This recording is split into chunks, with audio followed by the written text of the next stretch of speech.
like a new woman because you're glowing. I turned in a book. I'm in that beautiful honeymoon phase between turning in a draft, like a deeply shitty draft, let's be honest. You guys, this morning, I texted something to Jen and I was like, I would rather jump off my roof than share a draft of anything I've written online, like even a sentence of a draft. Like, and listen, bless every single one of you who is brave enough to be just out there writing and then screenshotting what you wrote that afternoon and putting it on the whole internet. I mean, listen, people have different levels of comfort. There are. No, and listen, first of all of you are probably better than I am at drafting. So there is that, right? Qualifier, I am a terrible drafter. But also, I mean, like, the bravery, the courage, the chutzpah, as they say, of these people being able to just, like, let it all be. And that is, listen, I mean, I hate posting any amount of my writing at any time in my career. So. Makes it sort of a funny job you have, but I support There's you. a lot of, like, people talk to me about my books and I'm like, please don't look at me. Like, let's not do that. So I turned in a draft 2 weeks ago yesterday and I haven't received notes. I'm like, it's that magical time. It's like vacation. Between, like, yeah, when you're like, it's Schrodinger's manuscript. It could be perfect in there.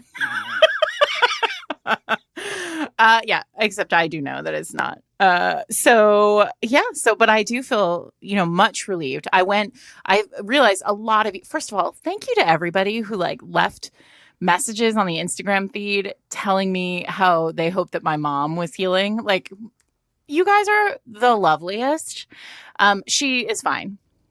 I mean, she would tell you, like, getting your hip cut open is not so fun, but she is as fine as one can be. So thank you all very much. But now I am home in sweltering New York City because I don't know if Chicago's like this, but we don't do, like, nice weather in the spring. It just is rainy and then it's hot. We have had a strange run of, like, weather, and the air conditioning was out at school and there were a couple of days in the mid 80s, and you really just haven't lived, everyone, until you've been stuck in a small hot box with a bunch of middle schoolers before in the afternoon when they're just sweaty and smelly. You know what? This is so appropriate. Well, wait, really we should introduce ourselves before we get to body odor, maybe? Yeah, I do have something to say about body odor, though. Welcome, everyone, to Fated Mates. It's going to be a fun day. I'm Sarah McLean. I read romance novels, and I write them. And I'm Jennifer Prokop, a romance reader and editor. So this past weekend was Memorial Day in the United States, which is a day where we have parades to celebrate people who died in wars.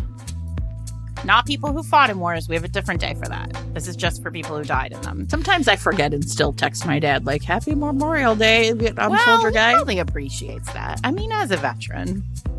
I'm not a veteran, but I'm sure he appreciates that. Anyway, point is, that's why if you follow Americans anywhere, there's this, like, this weekend, it was like, it's a long weekend. And it's also the start of summer in a lot of ways. But so Eric always goes camping with a bunch of his friends this weekend. So my daughter and I were, like, in the city for the weekend. And, which is fun because this is a weekend where a lot of people leave the city.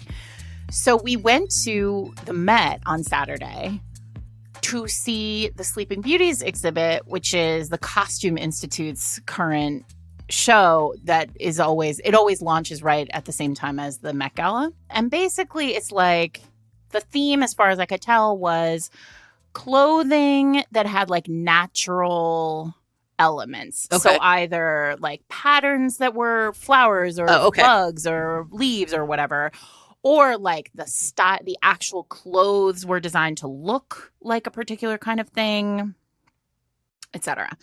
So then you walk into this, like, so as you're going through it, then you get into a gallery and it says on the wall, this gallery contains smell experience. and you're like, what is this going to be?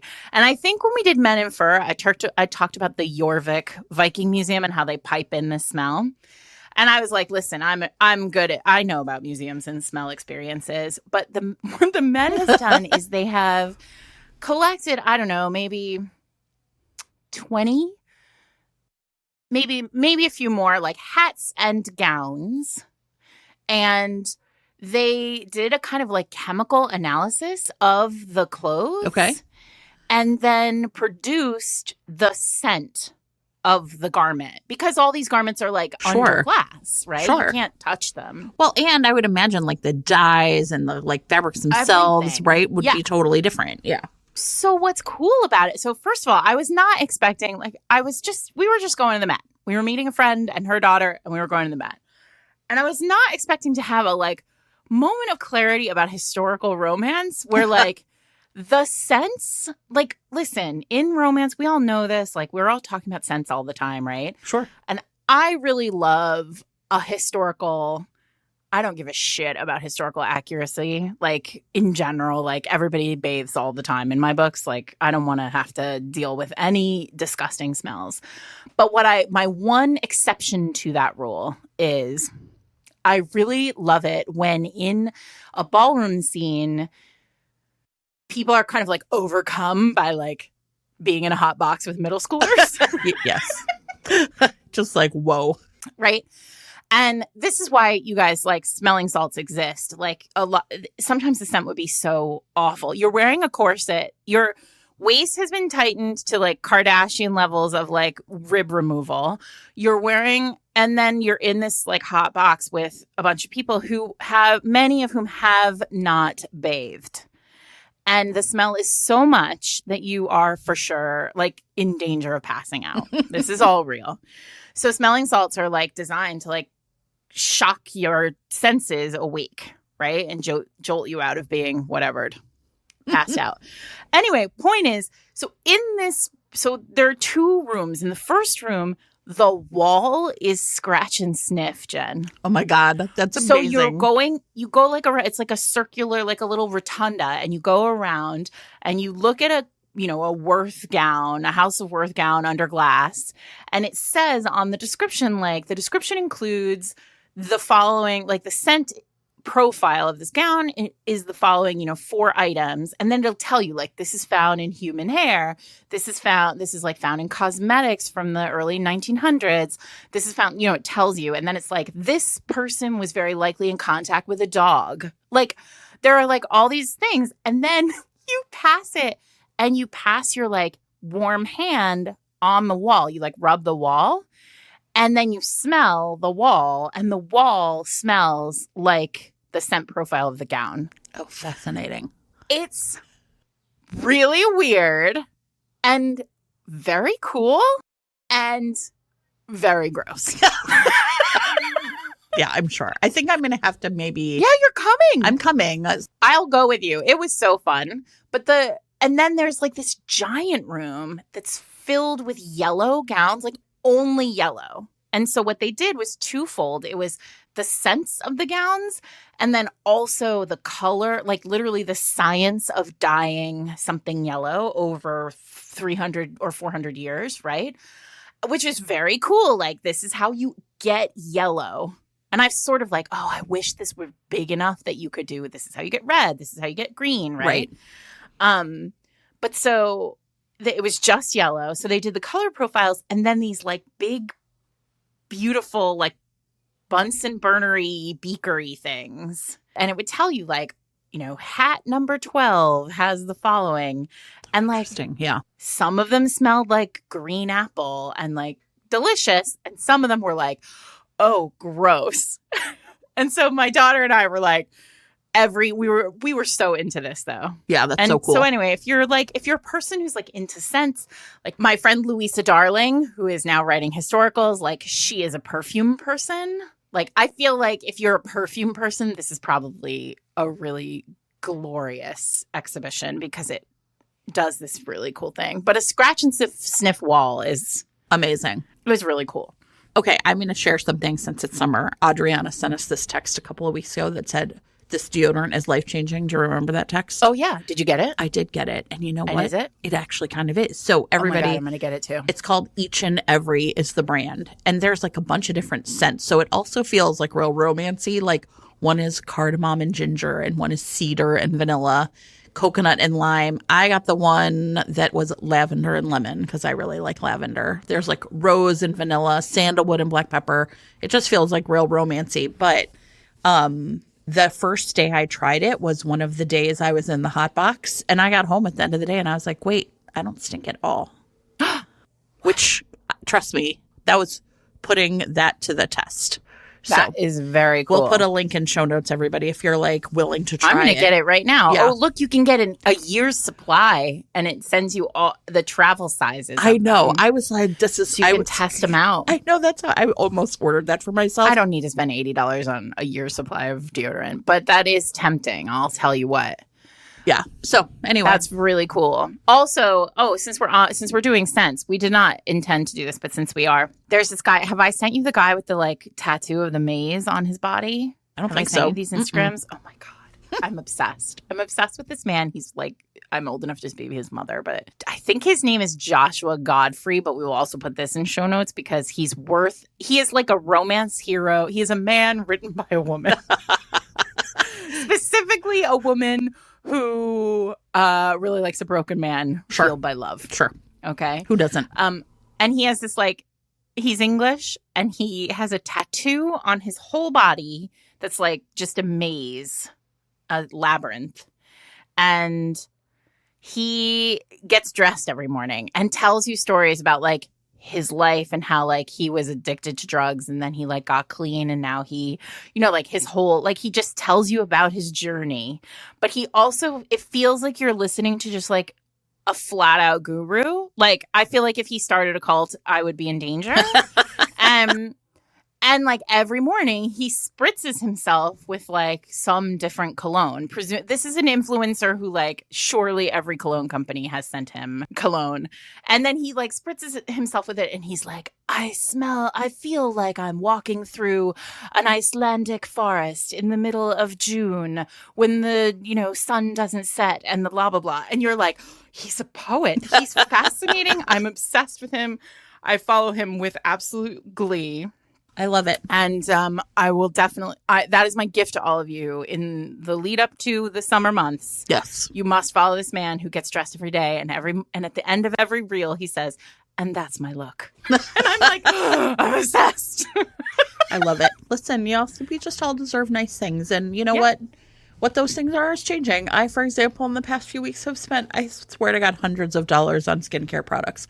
Because all of a sudden I just was like, we have to find joy where we can find it. And if you are lucky enough to be able to afford masks, Korean skincare. Yeah, exactly. And then you're really doing it. Well, it was, exactly. You know what? I think too, it was like, I was really like at an unusual point where everything was low all at once.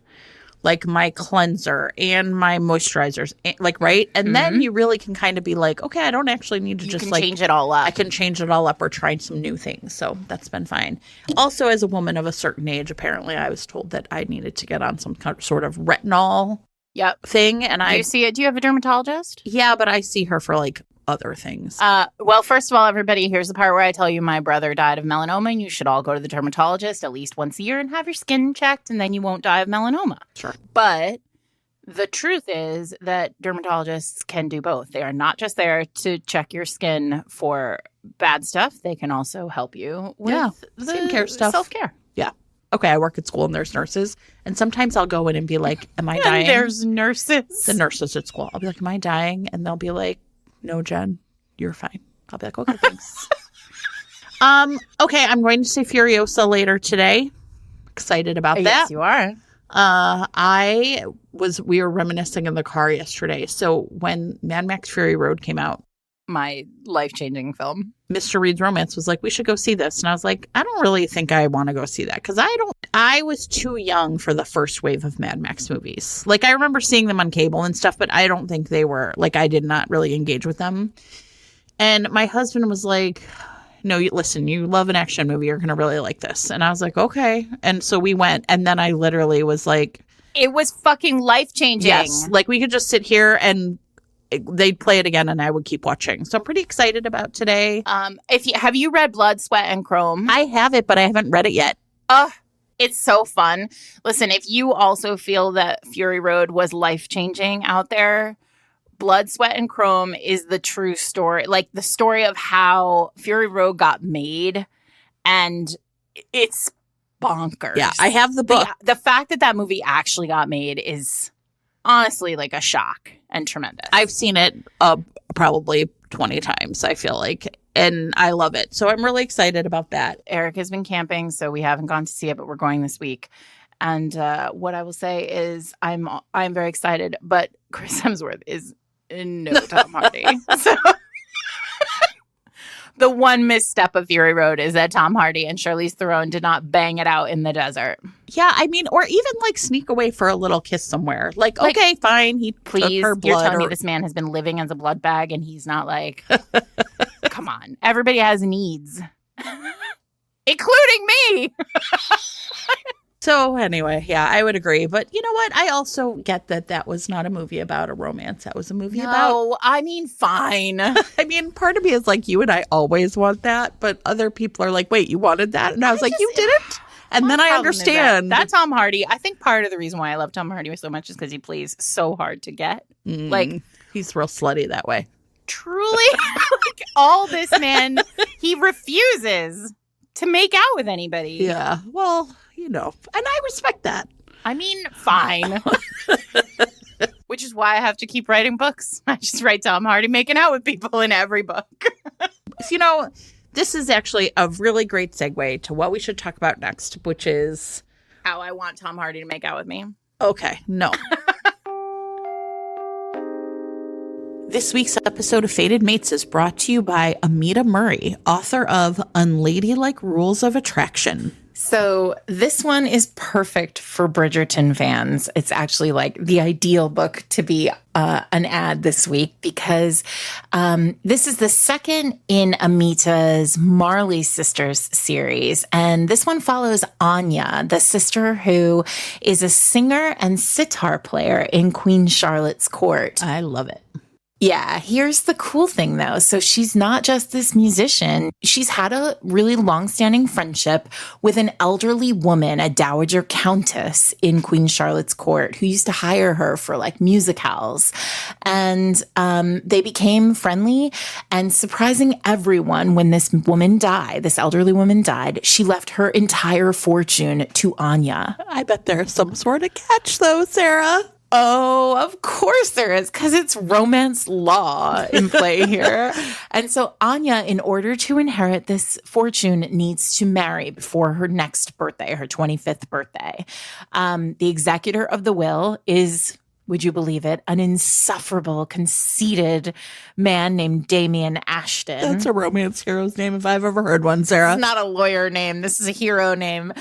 And Damien, to make matters worse, has to consent to the marriage in order for the fortune to move forward. And Jen, if he doesn't consent, the fortune reverts to him. Oh, bananas. And then on top of it, all of this Dowager Countess's family thinks Anya and Damien have shenaniganed. Of course. And convinced this old woman to give them all of her money.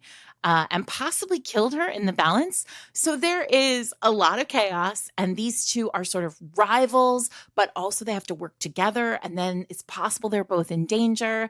And what are two young, attractive people who are definitely going to be very wealthy in the long run to do in the Regency? They're to fall in love, Sarah. I've got it all figured out. So if you would like to find out more, check out Unladylike Rules of Attraction. It is available in in trade paperback, or in audio.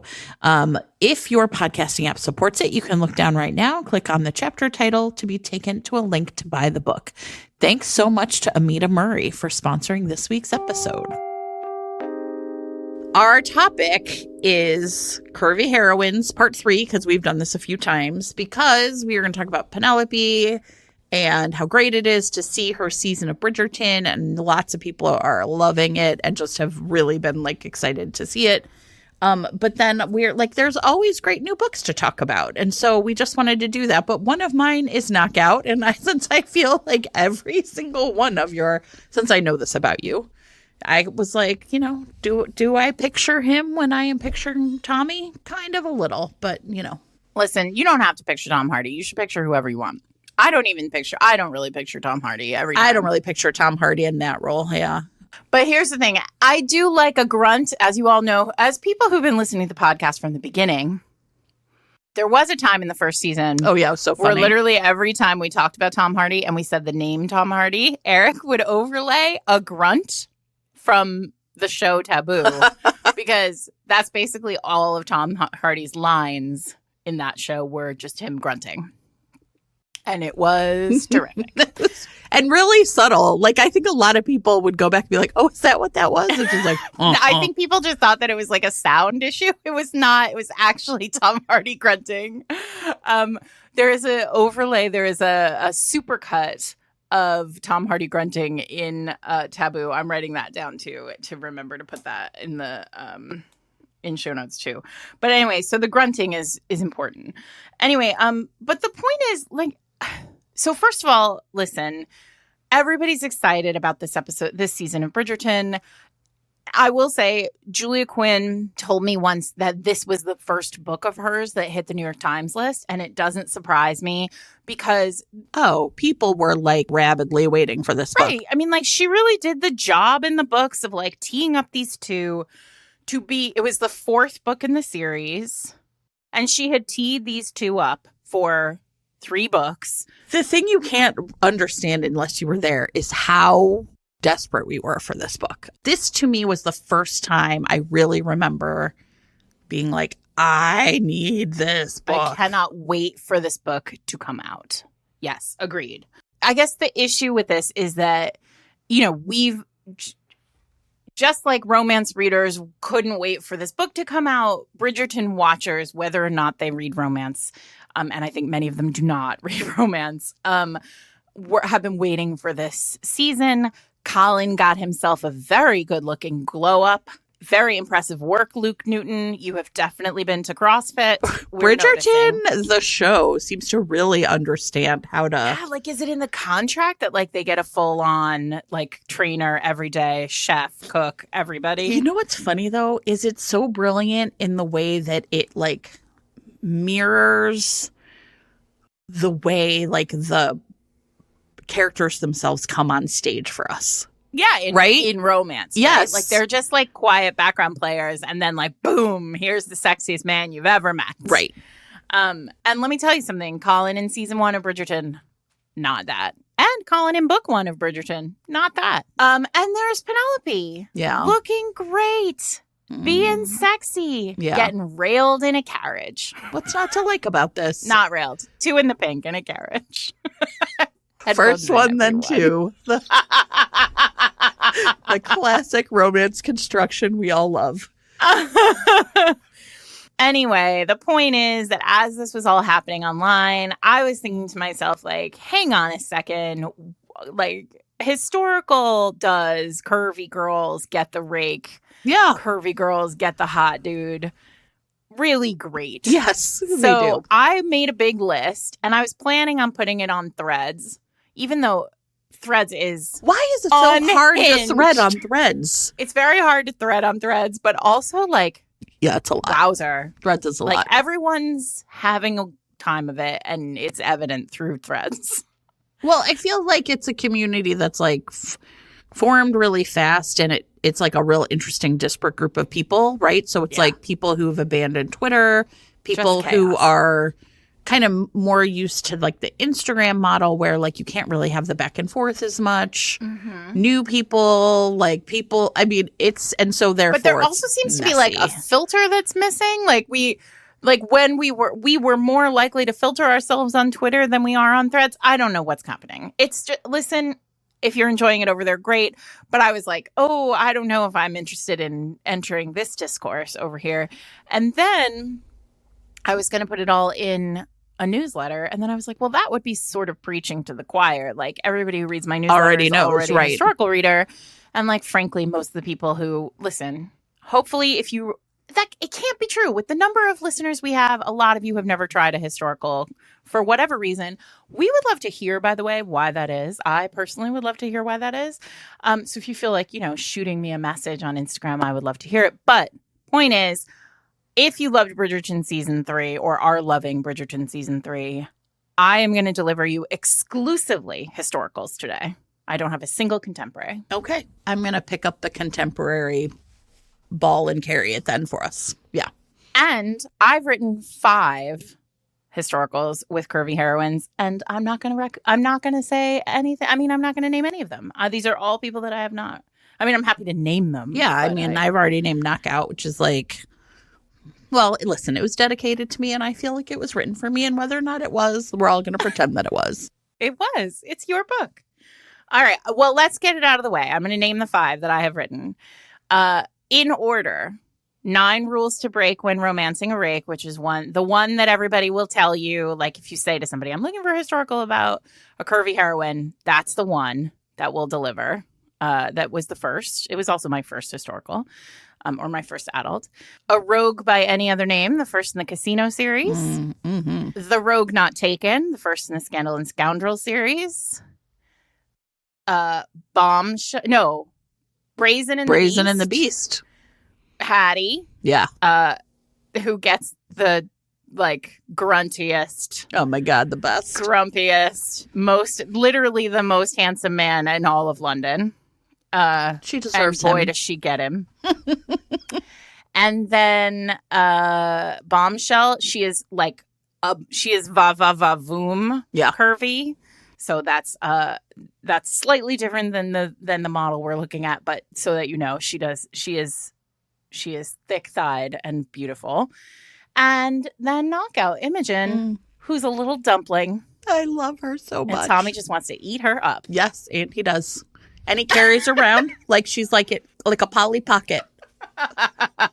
Like one of my favorite scenes in this book, everybody, is that like she's an explosive expert and they're like inside this like this building that essentially is like on fire. And he just carries her around because he's like so worried about her. And then she's like, you kind of have to put me down now. And he just like not even realize he's been carrying her around. And it is utterly delightful in every way. Gigantic. Have I read that scene? Like all McLean heroes. A million times. Yes, I have. And every time somebody on the internet is like, why are all the romance heroes gigantic? Let us live. Because it's a fucking fantasy, Joe. Like, you know what I mean? Like, listen, Sally Mae. It's because it's hot. Like, what? Sometimes I'm just like, what do you mean, why? Why are all these 60-year-old actresses getting Botox? The same. It's the same reason. Right? Like, part of me is just like, God, let us live. Sometimes you just want to climb a man like a tree. And a lot of people don't write giant heroes, but I do, and that's my brand. That is your brand. Fight about it. That is your brand, and it's a great brand. No rebrand necessary. All right, so those are the 5 Sarah McLean books. Enjoy them. I hope you will try them out. Yes. Do you want me to say more about them? I mean, I'm happy to really. No, but 4 of those, I think I named 6. Yeah. 4 of those 6 books are first books in a series. Right, if you're a completist in that way. But you can go to my website, sarahmclean.net, and look, and it'll show you. On somewhere social media site, someone's said something about completist and then said, I know that's not really a word. And I was like, it's a word. Come on. Me. Listen, we all know what it means. It's a word. Well, so I have a bunch, and I'm probably not going to deep dive on every one of them, but I have a bunch to name. So you go first. Okay. Well, I do have a couple. One of the things I always try to do when we do this episode is to go back and look at what I recommended last time or what we recommended, because of course one of the things about these books is there's more every time, which is awesome. But I also feel like I have old favorites who that scratch a certain itch too. And so it was always I'm trying to do ones that I haven't talked about before, just because you could listen to our first one or our second one.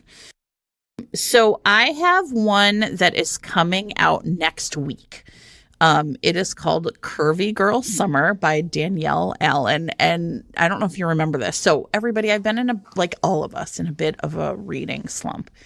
And I listen, I can do something the rest of you can't do. And I know, and I'm sorry because I'm about to say something real assholey.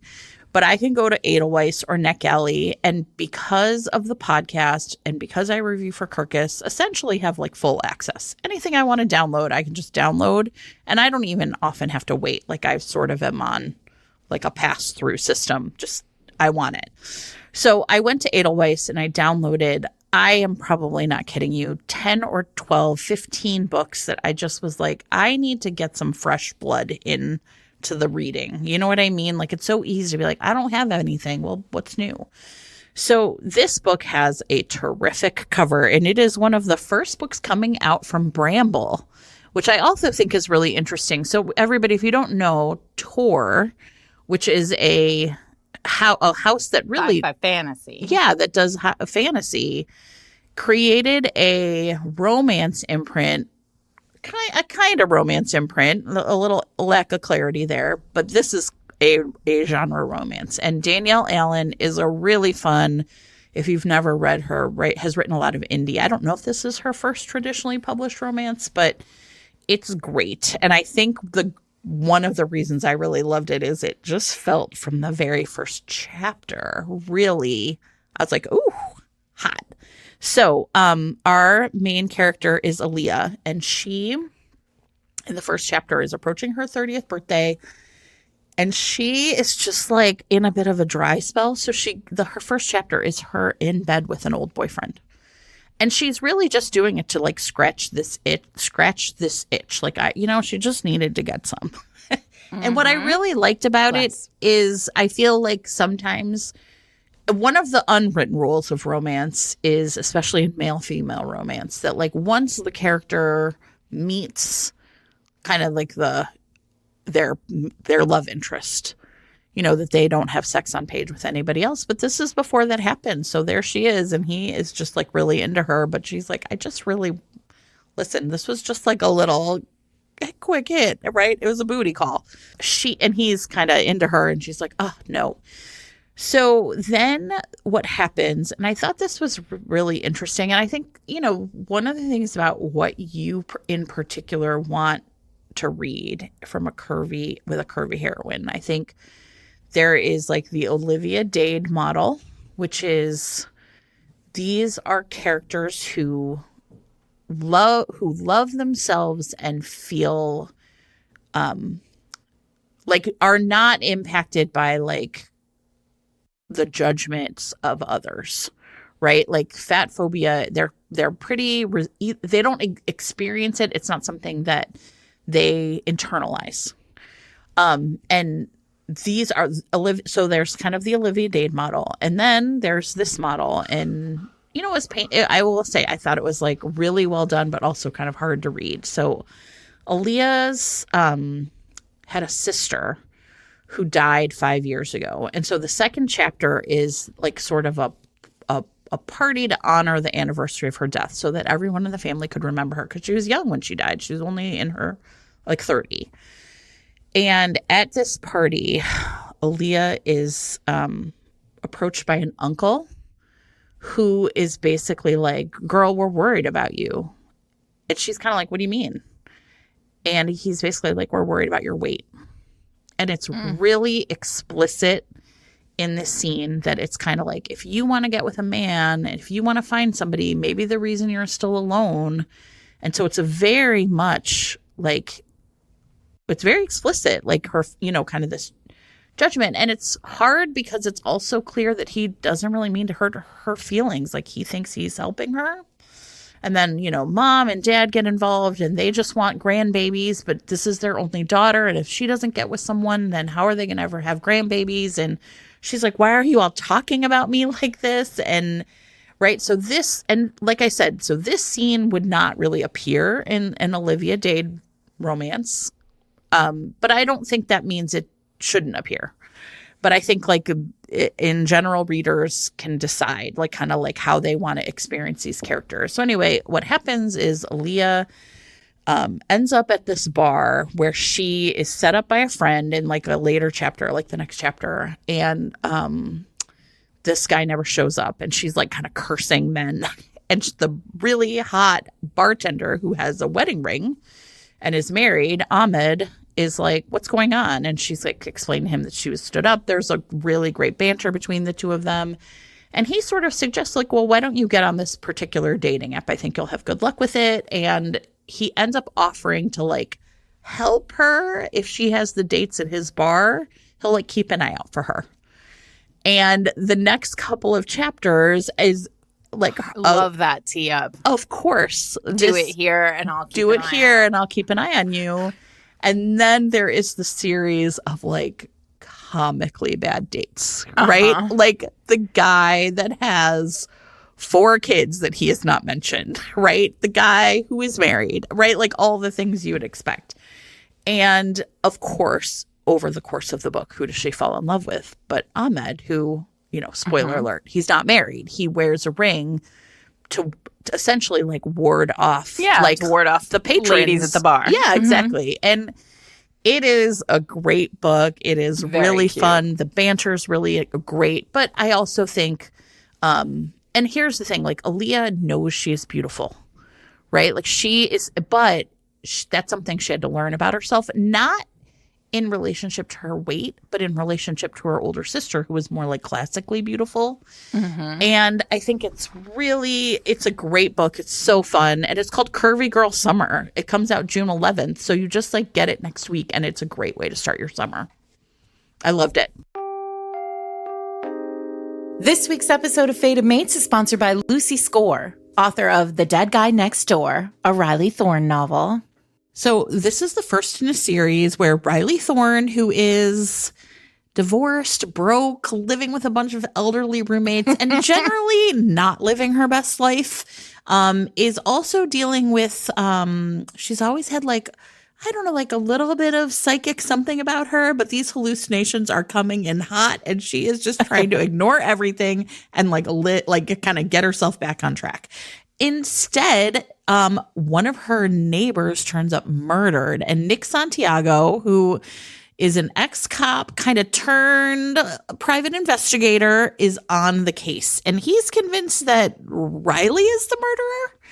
So what we've got is possibly psychic Riley at the top of his list of suspects. And Nick is out there trying to figure out who this killer is. But by like sort of investigating Riley, potentially he's put her in danger because the real killer has discovered maybe she's a loose end that requires snipping. Ooh.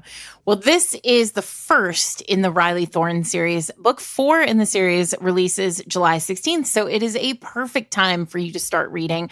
You can get The Dead Guy Next Door in print, ebook, audiobook, or with your monthly subscription to Kindle Unlimited.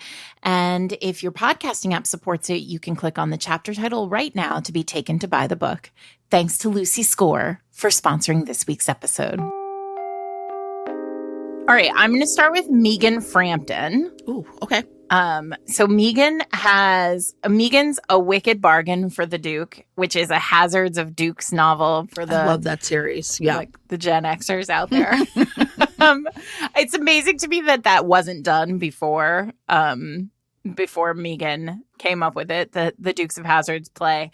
Anyway, this is the one where, so the hero of this book, Thaddeus, is newly minted Duke, who had never expected to become the Duke, but he is like deeply noble and like has a real strong sense of duty, and he is severely repressed.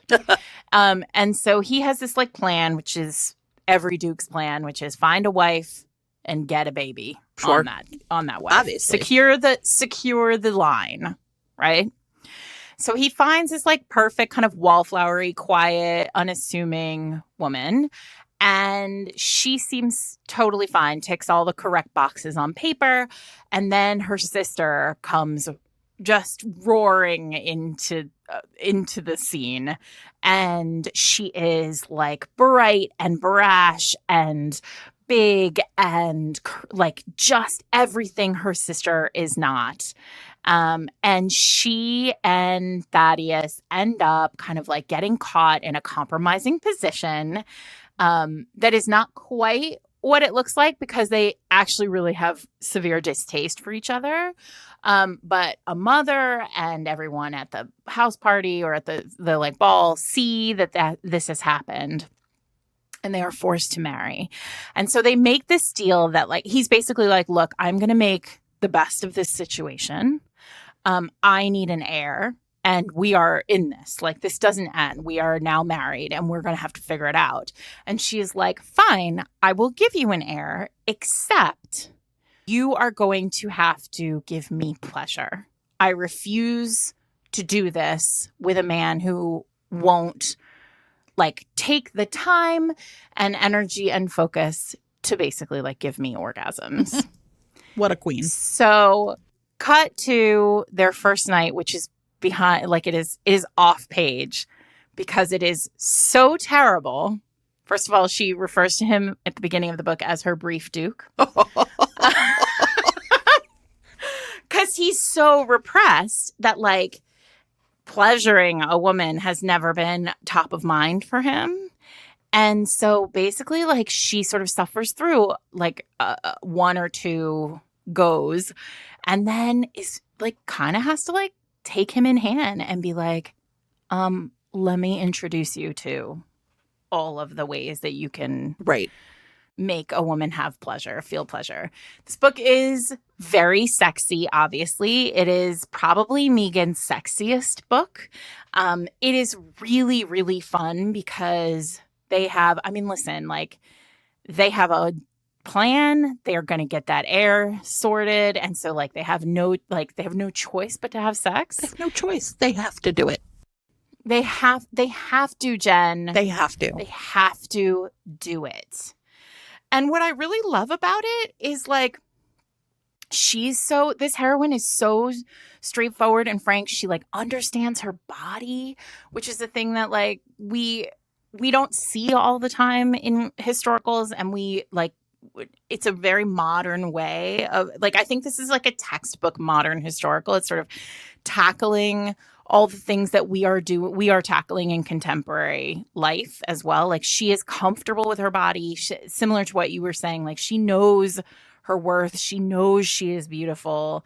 And if anything, like her fear is that she is too much, like too big, too bold, too brash, which is like truly one of my very favorite character traits in heroine, like just sort of like fear of being too much.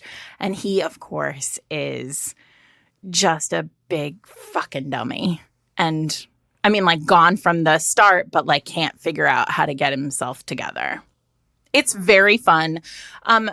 I should say there is also a novella called No Accounting for Love that is also by Megan. And this one, like, it's very short. It's like under 100 pages. And it's like really just about like a lady's companion who like falls for like this very handsome man who she like kind of is constantly being thrown together with.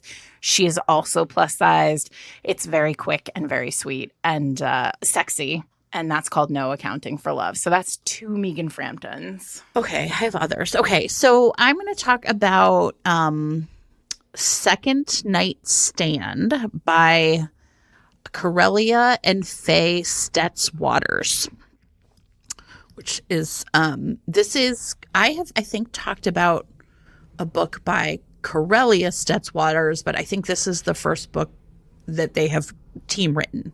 And so in this book, there is 2 women. Lillian Jackson is a Black woman who is essentially has come up through the ballet world. And now I don't think she dances herself anymore. I think she's essentially like directing a troupe of dancers. And it's really cool because it's either an entirely Black core of dancers or like mostly. But of course, it's like running on a shoestring in terms of funding. And so obviously coming up through the ballet world, Lillian's relationship with her body is very different than the woman she meets, Izzy, who is a burlesque dancer. And Izzy, of course, is like, a big, beautiful woman. I don't know that it like describes her as fat, but I definitely got the impression that like she is not like skinny like the ballet world would expect. And one of the things that's really cool is that Izzy has like a stage name. And this is the first time that Lillian sees her dancing is under the stage name as Blue Lennox. She's got like her hair is dyed blue. They have this real hot one night stand and they think they're never going to see each other again. They go their separate ways. And then it turns out that they are, they're an Izzy's burlesque company. And I really love this little, like one little detail is like no audition, meaning anyone who wants to be a part of it can be a part of it and they're going to find a place for you. And I just really loved that. Like as a middle school teacher, I'm always like, wait, everyone gets to be in the burlesque company. I love it. And so I'm so like simple, you guys. So anyway, it's like body positive, queer friendly, right? Like they are just going to make a space for everyone. And both of these dance companies are part of a reality TV show, of course, called The Great American Talent Show. And basically, Lillian is trying to earn the money to save her dance company, and Izzy is trying to earn the money to save her dance company. And so they like the stakes are really high for both of them. But I think that it's like really clear that like they both really like kind of deeply respect each other's as dancers, as, you know, people in this space, but also, you know, it's kind of like finding your way when the dance world in particular is so, or like the reality TV show world, right, is so specific about like what kinds of bodies, what kinds of dancers we will accept or we will say are beautiful. And so it's like a really sweet romance between the two of them. You know, I think that I just really liked it. It's like a really sweet book. And I also think that this one just came out. I will have to look up the exact date. I think it either just came out or also is coming out early in the month of June. So that's Second Night Stand. And I thought it was really fun. So I'm going to do Scotland as a batch. Fine. The batch. Because, okay. Yeah, as like just a batch of them. Because here's the thing about Highlanders. Those dudes are gigantic. And so they need, like, they can handle it. They can handle a curvy lady. So I'm going to start with Adriana Herrera's A Caribbean Heiress in Paris, which we have talked about many times on the podcast. So I'm not going to talk very much about it. But Evan St. Clair is humongous. Mm-hmm. And Luzalana is curvy and beautiful. And they are instantly drawn to each other. And also sort of they are rivals of a sort, both exhibiting their particular families' liquors at liquor. He didn't even know her. He does liquor though. Sorry, we're so silly. I love everyone. Sorry, everyone. Sorry, we're like this. A lot. So so they are both at the World's Fair exhibiting. She's exhibiting her rum. He's exhibiting his whiskey. There's a terrible father. There are thighs the size of tree trunks. There's finger banging on the Eiffel Tower. There's really nothing not to love about this book. I do want to say, Adriana and I were talking about this earlier, I don't know, maybe a week or so back, like right after Bridgerton was released, about how the biggest problem, and we should name this because most of the books that I'm about to recommend in historicals do not have plus size ladies on the cover. And we have talked before about how this is a huge problem in romance and across publishing, like that we do not put like differently sized people, specifically women, on the covers of romance novels largely. And so this is one of those situations where, like, don't judge these books by their covers. I promise you these ladies are all of size. Anyway, A Caribbean Heiress in Paris is just delicious. If you're looking for something that's outside of the Regency, this is Victorian France. It's so sexy. There's like all sorts of clubs and like painters and artists, and the world is so rich. And I love this series. The second one is An Island Princess Starts a Scandal, and book 3 comes out next year. So there's that. I want to talk about Carrigan Byrne. This one's for the dark romance girlies who are looking for, or dark, not dark, but darker, like dark themes. nobody does historical dark themes like Kerrigan Byrne does. She is never afraid to like really load her characters up with like deep-seated baggage. The third book in the Victorian Rebels series, which I think is her best series, is called The Highlander.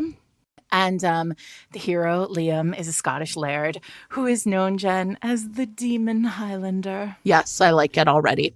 Because he's just so strong and rough. Listen, there's a reason we Wicked. had that the devil, which is all the devils, right? The heroine, Mina, is married. She is a married Viscountess who is on the run from her absolutely fucking terrible abusive husband. And when it begins in an asylum. I mean, like, just to give you sort of a sense of like how dark Kerrigan is willing to go, Mina has been committed to an asylum by her terrible husband, and she escapes, and she's on the run, and she finds herself, she's hidden away, like she gets herself into like basically a kind of like in with a group of people who get her out to Scotland to be governess at his Scottish castle for his like fine, I love it already. Children. Right. And she's all like proper and trying to teach his children, you know, to do lovely proper things, and he is very improper and trying to teach her to do very improper things. And it's very, very fun. If you can tolerate the like darkness of their backstories, like he also has a terrible father. He went to war. He did terrible things in war. Like he is really kind of like mentally like in a place where he really does not believe that he deserves love. I love it so much. Put it in my veins. And she, of course, has this like deep past too, this like very traumatic past. If you can sort of like accept all of that as like as a character experience, this is going to be a really fun ride for you. Kerrigan knows how to really like twist the knife when it comes to feelings. And this woman is like 6 feet tall, big. She has tits for days. He's obsessed with her breasts. I love that. It's really like if you're looking for just like a big girl who like gets loving from a big boy, this is it. Nice. And then I want to briefly just touch on Lindsay Sands because I know Twitter has been reading a lot of Lindsay Sands. The Sands clan. Listen, well, there's a reason why Lindsay has been around and so successful for as long as she has. She knows how to write a romance, and she specifically, I mean, I think she writes vampires and everybody talks about her vampires, but like her Highlanders are it for me. Hunting for a Highlander, which is the Highland Brides. In the Highland Brides series, it's like, I don't know, book 42 of the Highland Bride series. It's not 42, but there are a lot of those books. So this is the one where there are like there are 4 brothers and each one of them gets a bride. It's like very classic historical. And this is the chieftain or the I can't remember if he's a chieftain or not, but like whatever. He's one of the Highlanders. Like he's just a single dude, a hot single kilted dude, and he is ready to get married. And so like the clans from all over Scotland are sending their like single ladies to like vie for the attention of like this final hot, like he's the last kilted hot man in Scotland. I don't know. So everybody is there, but she was supposed to get married, and her fiance died really tragically, and so she's sort of like set in her ways, and she's like, I'm just not going to marry. Like marriage is just not for me. But they meet up. They meet up like in a field in Scotland, and he's just super duper into her from the jump, and they have this like hot, like intense meeting, and then they sort of are convinced that they like separate, and she's like, I'm never going to see him again. Like I can never ever like return to that situation.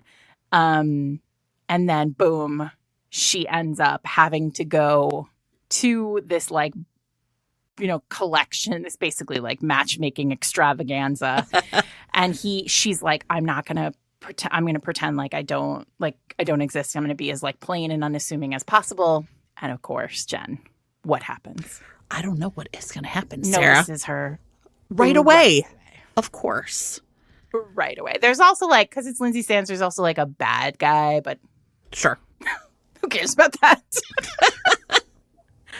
Anyway, so that's a fun one. And though that's Scotland. That's that batch. Yeah. Well, see, that's good. I like that there was that batch, right? A Scotland batch. Yeah. Men in kilts and hot, curvy ladies.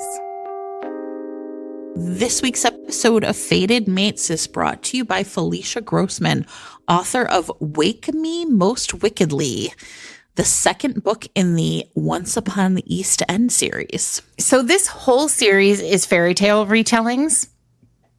And this one is so cute. This is a reverse Snow White and the Huntsman retelling, and you're going to understand it before. You're going to understand why in a second. Okay.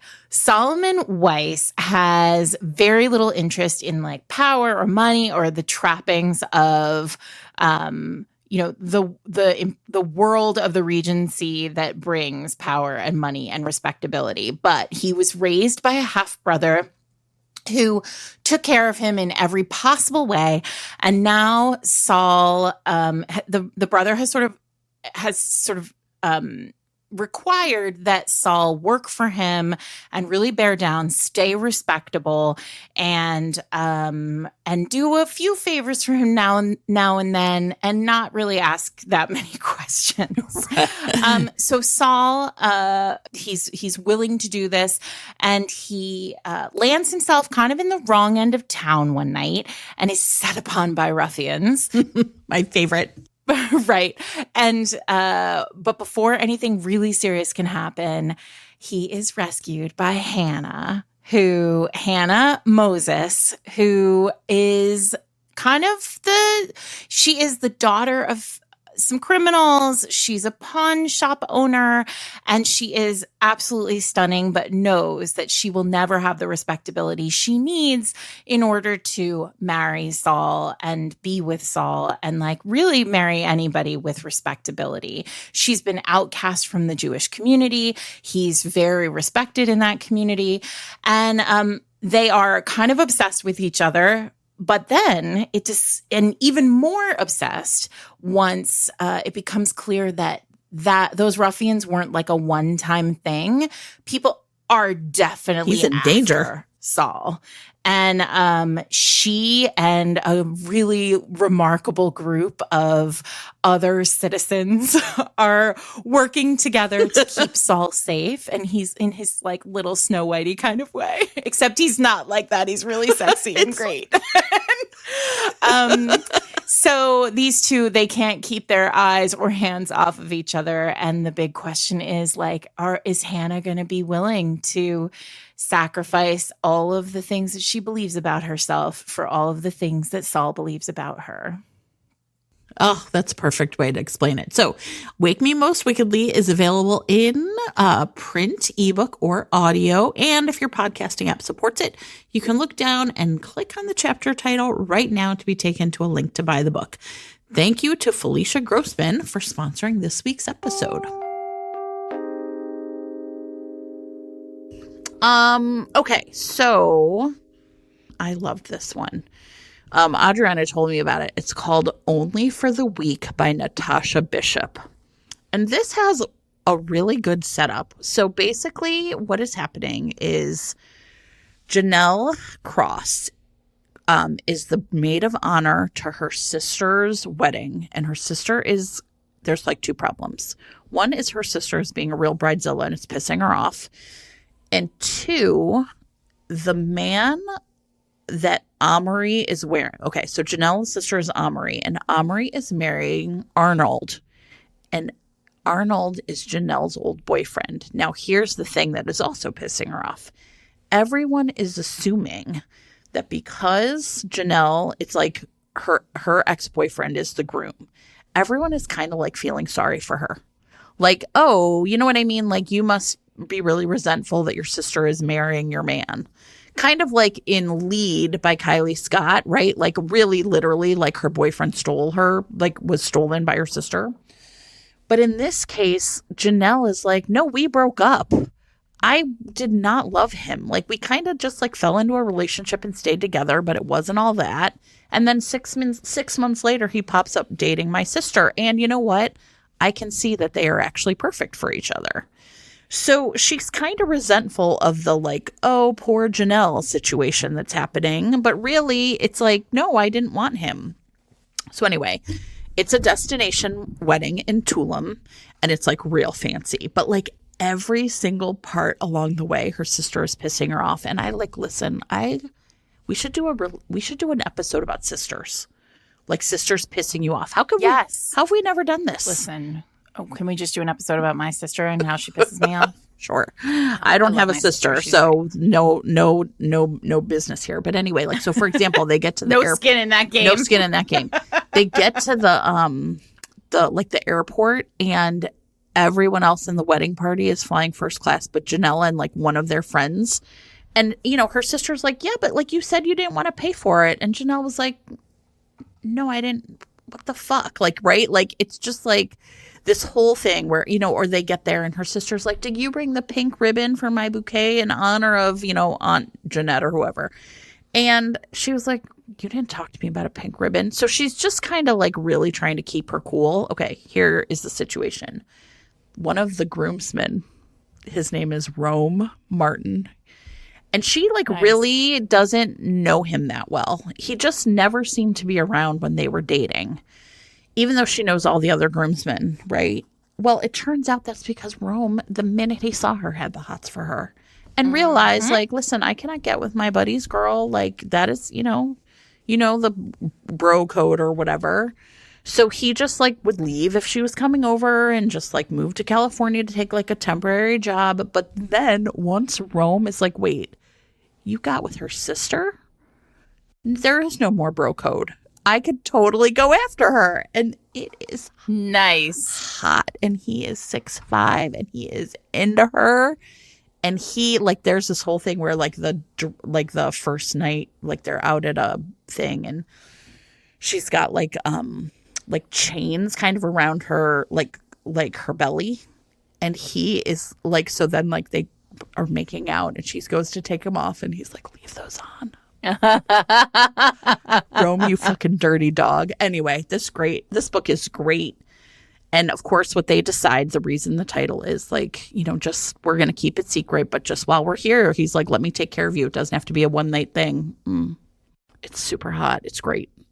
So that is Only for the Week by Natasha Bishop.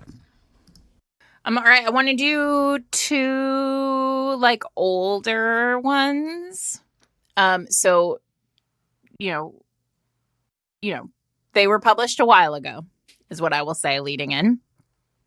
The first I reread very recently, and it definitely holds up, and that is Lisa Kleypas's Suddenly You, which if this is a favorite of yours, Erin from Learning the Tropes and America Ferrara did a read along of Suddenly You over on Learning the Tropes. You should go listen to it. But the setup here, this is, again, I've talked about it before. We've talked about it before, so I'm not going to get too deep into it. But this is like this, the heroine is turning 30 and she is a virgin and she expects to be a virgin, or no, she expects to be an old maid. Like she is a writer. She expects to just like never have a partner, and that is okay. And she's really fine with it. But she would like one night of like experiencing all the like pleasure that women can experience and that is supposed to, you know, come with being partnered, of course, whatever. So she hires herself. She heads off, an intrepid heroine heads off to hire a male escort to come to her home as her 30th birthday present. And the madam who she goes and interacts with is basically clocks her right away as like, oh no, this person she does not want a male escort. Like she wants something very different. And so for romance reasons, romance shenanigans, the doorbell or, whatever. There's a knock at the door on the night of her 30th birthday. She has sent all of the servants out of her house because, of course, she is not willing to do this with servants paying attention to her. Opens the door to this extraordinarily handsome man who walks in, and she's like, all right, let's get this done. And he's like, oh, okay. And they really get it done, or they get very close to getting it done. And it turns out that he is not at all a male escort. In fact, he is her publisher. And he's come to discuss some of her writing with her. But instead of being able to have a work conversation, they end up doing work in other ways. Very valid other work. And then of course, she's horrified. She's mortified. They're thrown together because of work events over the course of the book. They have to figure it out. They are obsessed with each other. He is consumed by her curves. And, it's old school in a lot of ways. There are some twists and turns plot wise here that will surprise you. But it's Kleypas, and this is a really great one. And probably, I was thinking, very possibly the first curvy heroine I ever read. Oh, interesting. Okay. Before you go on to another Kleypas, you could just Chasing Cassandra. Yeah, I thought you might like to talk about. Yep. Yeah, which I think is a really interesting historical, right? So Cassandra is the twin of, and I mentioned this on the wedding episode last week. So again, we've mentioned this book a lot of times. Her twin Pandora has gotten married, and she just feels kind of a little bit at sea. They grew up together in this really isolated estate called Eversby Priory. And Cassandra and Pandora are really just literally two peas in a pod. They're really different physically, but they're very much alike in the way that they kind of see the world. And just because they grew up together, literally, they were each other's entertainment. And so Cassandra's kind of what am I going to do without my sister to kind of be my person? And she ends up falling in love with Tom Severin, who is famous for being Five Feelings Tom. He's just I want to conquer the world, and that means I have to very explicitly kind of embrace the rules of the patriarchy. How dare I have feelings? And Cassandra does not feel good about herself, right? She is different in that she's not thin and, beautiful the way that her siblings are. And, Tom just thinks she is gorgeous, right? Just cannot get enough of her. That's the best. Yeah, right. Listen, right. We don't have enough ugly heroines in romance. We don't have enough fat heroines in romance. And part of the reason why they're so fun is because the way these men are just lost. Yes, you are absolutely beautiful to me. And you know what? I think back to Olivia Dade, that is what Olivia Dade really delivers, right? These men just are I think you are the most beautiful thing in the world. Mm-hmm. And you know what? We all fucking deserve that. It's great. 1,000%. Yeah. So if you're looking for an Olivia Dade, 40 Love is a really good one I liked. I like that one too. That's my favorite. Yeah, because I think the hero is really at odds too. He's some things have gone wrong for him, and then he meets her, and he's just no, I'm so into you. So anyway, Chasing Cassandra gets this, and I think what's interesting is she is courted for a while. Kind of Tom Severin's I don't know if I can really do this, and courted for a while by a young man her age, and he content warning kind of really is a man who's assumes well, you should just be grateful for me, and it's great. Tom Severin, here's what has happened to Cassandra. This young man has sort of essentially put her in a real pickle, put her reputation at risk, and is okay, don't worry, I got you, Cassandra. It's great. I love it. Five Feelings Tom. Five Feelings Tom learns he has a sixth feeling, which is unabashed love for Cassandra, and also this young urchin. He essentially, in Kleypas style, I just am going to take in, this in Basil.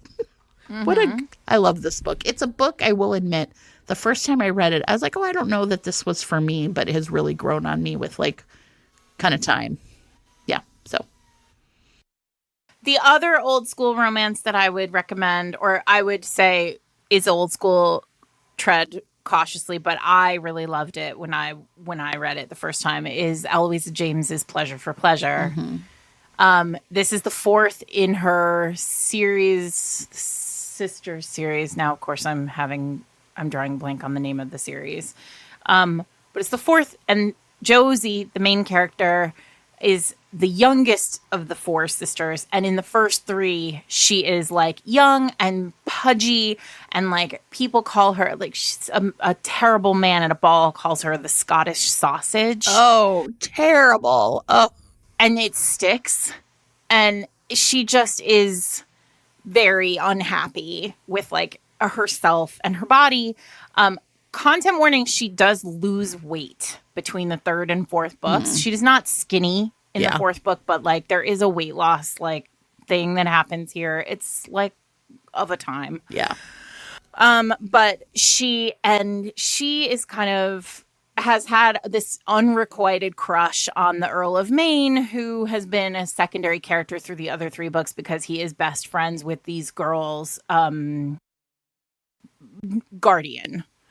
And so he is super into another woman who is not into him, and he's like pining after her. And like through much of the book, there's this sort of question when you're in Josie's point of view of like, is he really into that other woman? Like, is he really, am I just like a thing that's passing the time for him? Right. There's like, this is a real unrequited love, self-doubt kind of book.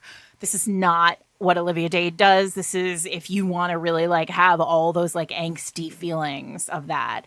You know, she is really interested in, she wants to like become a darling of the temps.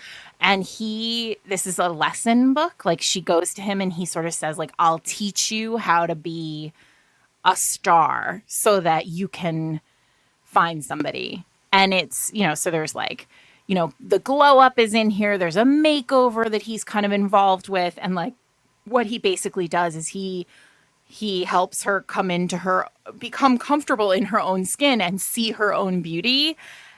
And he starts to see it too at the same time. And then he's just like overwhelmed by like what she is. And they both start to see her for who she really is together. It's really beautiful. I think this series is maybe Eloise's best for me. It's the one I like the best. There are a lot of broken heroes in this series. But like there's something very powerful about watching the Scottish sausage grow into this like kind of really becoming like herself and like coming to believe in her own worth and beauty. Yeah. I love it. Okay. I don't know how long we've been at this, so I'm just going to say. We're going to hit it. We're going to hit 1:30, I think. Oh, shit. Okay. All right. So I have one, I think I have talked about this book before, but it's a book that I like. Okay. So everyone's always like, what are you reading on Kindle Unlimited? And I'm like, the truth is often I'm like, porn. Like, it's like often like real porn. Trash. Right? Are you saying trash? You know, I love it. Listen, I don't think it's wrong, but I just think it's not. Nothing wrong. Sometimes the books I would not really call them romance, right? I'd call them like erotica. But I did read one that was really fun that I thought like actually did sort of qualify as romance which is Trick Shot by Kayla. Is it Kayla Gross is her last name? Okay, yes. Wait, hold on. Is that what it is? Last name. Okay. And in this book, Riley is essentially like in the airport, like they're getting ready to go home. She's getting ready to go home, and it's, you know, she's just like, I don't know, everything's gone wrong on this trip, and now there's like a big delay, and she's like real pissed about it. And so she ends up meeting Leo in the bar, and she's mistaking him for his brother. Have you read this? Yes, of course. It's a Christmas book. Yeah. We're mistaking him for his brother, who's like a famous hockey player. And they're twins. And Leo is like, they hit it off and, you know, their flight gets canceled. And, in romance, true romance fashion, he's basically like, let's go. He pretends to be the brother. Pretends to be his brother. And she is like super attracted to him. And she's This is not, by the way, everyone. I actually put on Threads this morning because I was at my mom's house. As you all know, I was at my mom's, and I have a sister. And I was taking, my parents, my mom has lived in the same neighborhood that I grew up in, for 50 years. And my sister and I, we both at one point or another took separate walks. And the neighbor, both of us interacted with neighbors who thought we were the other one. Okay, that's really funny. Yeah. And we just do it. We don't correct anyone. That's too much work to correct people. It's fine. But you should correct somebody if you are the twin brother of a major hockey player and about to go home and fuck this lady. Yeah. She should know. Well, anyway, she did not know. And when they get back to his penthouse, his best friend, who's this guy Jace, who they sleep together all the time. They fuck all the time. But it's real interesting. I thought this book was actually super interesting. Jace essentially realizes Leo and I are essentially in a committed relationship. Leo just hasn't really picked up on it yet, that we don't fuck other people. And so anyway, the three of them have a great night together. And I just thought it was nice, and everyone deserves to have a nice time. I'm so happy for everyone. Yeah. There's a second book that has the brother, his brother, the real brother, right? She thought it was getting together with her sister. Because, Perfect. And perfect. Is the sister also curvy? I didn't read that one. I don't remember. But this one definitely, Riley's curvy, and they have a great time together, the three of them. And something about her presence allows Leo to see Jace and their relationship in a real way. And the whole thing's hot, and the three of them basically end up together, and I loved it. So, trick shot. It's awesome. You all deserve nice things. Perfect. All right. I want to talk about Elizabeth Hoyt because whenever I make a historical list, I feel like Elizabeth Hoyt needs to be on it. Dearest Rogue is Elizabeth's plus-size heroine. Phoebe is very, very beautiful. Blind and plus-sized, and because of this, her overbearing, overprotective brother has hired her an overbearing, overprotective bodyguard who is basically supposed to just watch over her. Her brother is a duke, and there's if I remember correctly, there's some kind of reason for this armed guard. I think there's some concern that she might get kidnapped or kept for ransom. It doesn't matter. Point is, there's this incredibly enormous, very, very grumpy bodyguard who follows her around, and then she is in fact targeted by kidnappers. And he has to save her. He has to save her, I bet. Everything. And it's so sexy. And listen, I love a bodyguard. I mean, who doesn't love a bodyguard romance? It was all hardwired. It was those buttons were installed by Whitney Houston. Yes, they were. Long ago. And basically, so they have to, because she's targeted by kidnappers, and then they have to escape them and hide. And so they go and they there's forced proximity here. They are hiding out. She is I'm sure everything will be fine. And he's everything will not be fine. Aside from the fact that we have to hide out from kidnappers. Now you are hiding out with me. And all I want to do is touch you and kiss you and love you. And you smell so nice. And listen, it's pretty great. So she is blind, and he does have a leg wound. So if either of these, if proceed with caution, but a deliciousness. I'm sure I've talked about this, everybody. If you are an ebook reader and you do not, there's a book bub, a daily romance email. And there are a couple Elizabeth Hoyts that we have talked about on sale. And I downloaded them Because I was like, look, I really feel like I really am like, okay, if you want to get out of a reading rut, you actually have to read different things. And so I am just, everybody super excited to read some new things. So, yeah. Are you all done? I am all done. I think I might be done. I have one more. Okay. Sophie Jordan's The Scandal of It All, which I've talked about before. This one is for anybody who likes a older heroine, although not like much older, but older enough. She is his best friend's stepmother. Nice. Amazing. And they meet at a sex club. Like, she's a widow now. And she goes to a sex club because she's like, her best friend is like, it's time for you to just like get back, get some of your get your groove back, so to speak. Sure. And so they go to so she's like, okay, I'm going to go to this place and I'm going to just watch. Like, I'm just going to go and like check it out.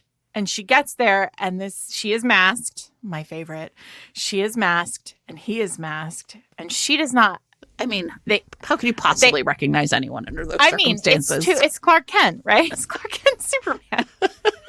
So they are masked together, but he immediately is like, he's been obsessed with her since like the moment she married his best friend's dad. And he has just like wanted her from that second. And they're only the age, it's just a handful of years between them. And she of course is like, you are my stepson's best friend. This cannot happen. But they have this like one intense, delicious night. And he's obsessed with her curves.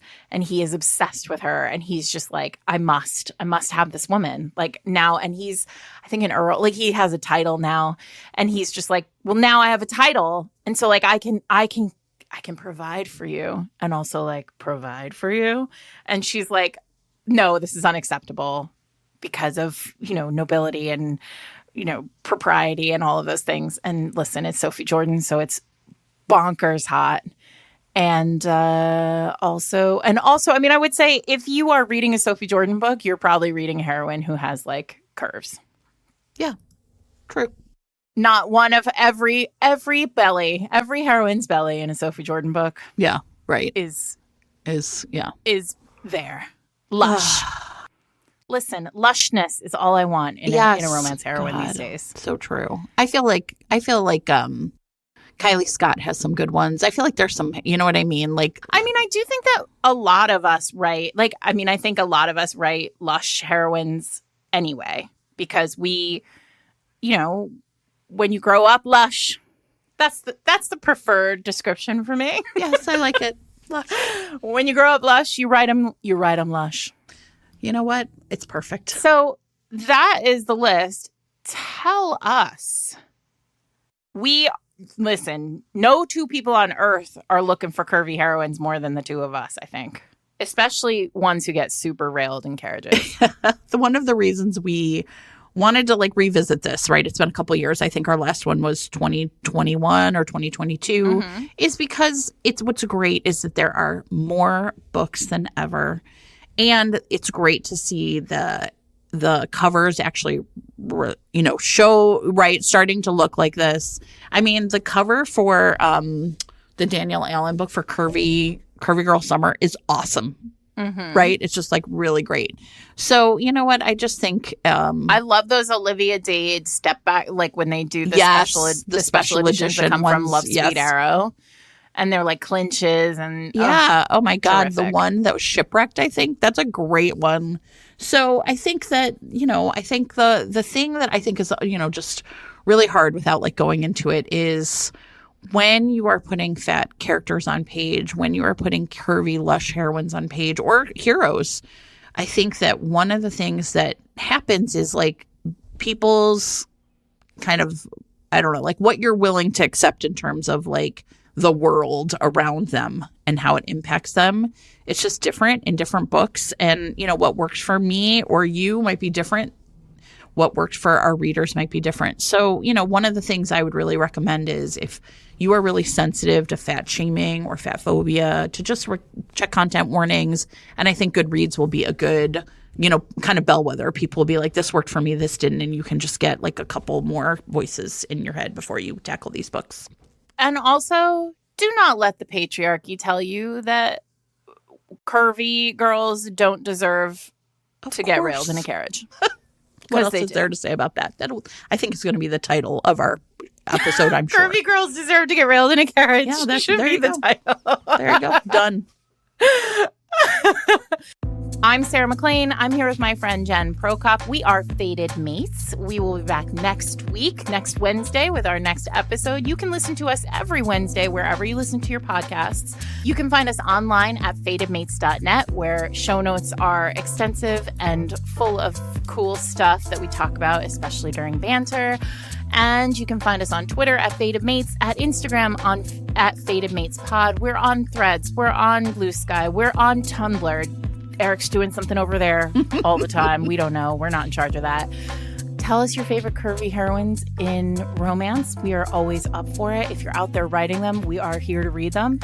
And we'll talk to you next week. Perfect.